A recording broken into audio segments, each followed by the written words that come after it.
Hello everyone, welcome back to Grammar Galaxy. In the last video, we learned about pronoun and types of pronoun, and we learned 4 types of pronoun. Today we are going to learn the rest of the pronoun. So, shall we start our class? Are you ready to learn?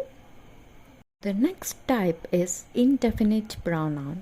Indefinite pronoun refers to people or thing in a general way, not specific.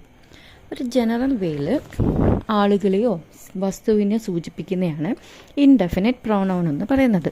Specific ആയിരിക്കില്ല. അതിൻ്റെ words എന്ന് പറയുന്നത് somebody, someone, anyone, anybody, something, anything, everything, nothing, each, few, many. ഇതൊക്കെയാണ് indefinite പ്രോണൗണിൻ്റെ words എന്ന് പറയുന്നത്. അതായത് ഒരു general വേയിൽ കൂടെ പറയുന്നു, സ്പെസിഫിക് അല്ലാതെ. Example, someone is knocking at the door. ഇവിടെ someone ആണ് ഇൻഡെഫിനിറ്റ് പ്രോണൗൺ ആയി വരുന്നത്. അതായത് someone ആരോ ആവാം, ഒരു വ്യക്തി എന്ന് പറയുന്നില്ല. എവരിബഡി എൻജോയ് ദ പാർട്ടി, എല്ലാവരും പാർട്ടി എൻജോയ് ചെയ്യുന്നു. Many were invited to the wedding. Nothing is impossible. Anybody can learn English if they practice. Second type is relative pronoun. Relative pronoun is a word that used to join two sentences. അതായത് രണ്ട് സെൻറ്റൻസുകളെ join ചെയ്യാൻ വേണ്ടി use ചെയ്യുന്ന വേർഡാണ് relative pronoun എന്ന് പറയുന്നത്. And also it gives more information about noun. ആ സെൻറ്റൻസിലെ നൗണിന് കൂടുതലും ഇൻഫർമേഷൻ നൽകുന്നു.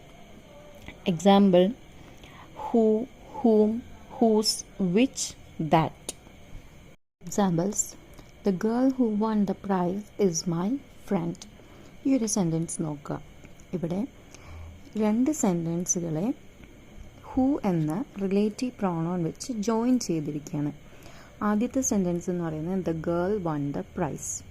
Second sentence the girl is my friend. ഈ രണ്ട് സെൻറ്റൻസിനെയും ഹൂ എന്ന റിലേറ്റീവ് പ്രോണൗൺ കൊണ്ട് ജോയിൻ ചെയ്തിരിക്കുകയാണ്. അങ്ങനെ ചെയ്തപ്പോഴാണ് the girl who won the prize is my friend. Then the house that we brought is very old. ഇവിടെ നോക്കുക, ഇവിടെ നമുക്ക് രണ്ട് സെൻറ്റൻസുകളെ ദാറ്റ് എന്ന റിലേറ്റീവ് പ്രോണൗൺ കൊണ്ട് ജോയിൻ ചെയ്തിരിക്കുകയാണ്. ദ ഫസ്റ്റ് സെൻറ്റൻസ് എന്ന് പറയുമ്പം we brought the house is very old.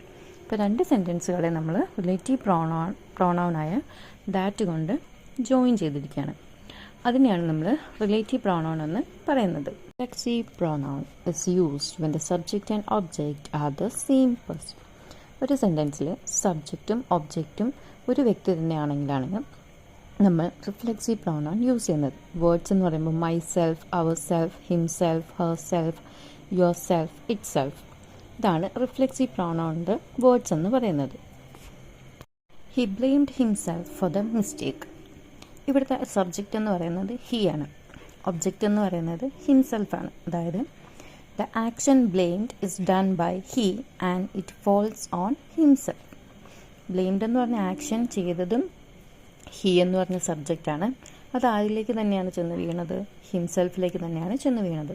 So he is the subject and himself is the object and himself is the reflexive pronoun.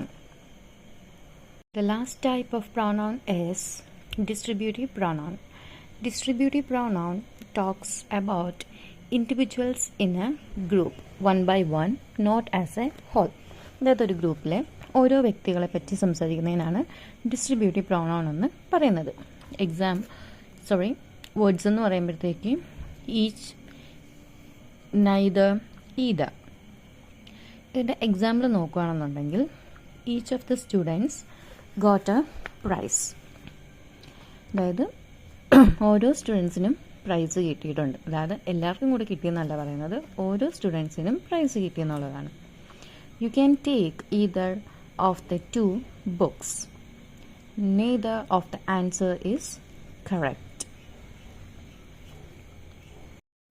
So my dear learners, we have completed pronoun and types of pronoun, the second parts of speech in this video.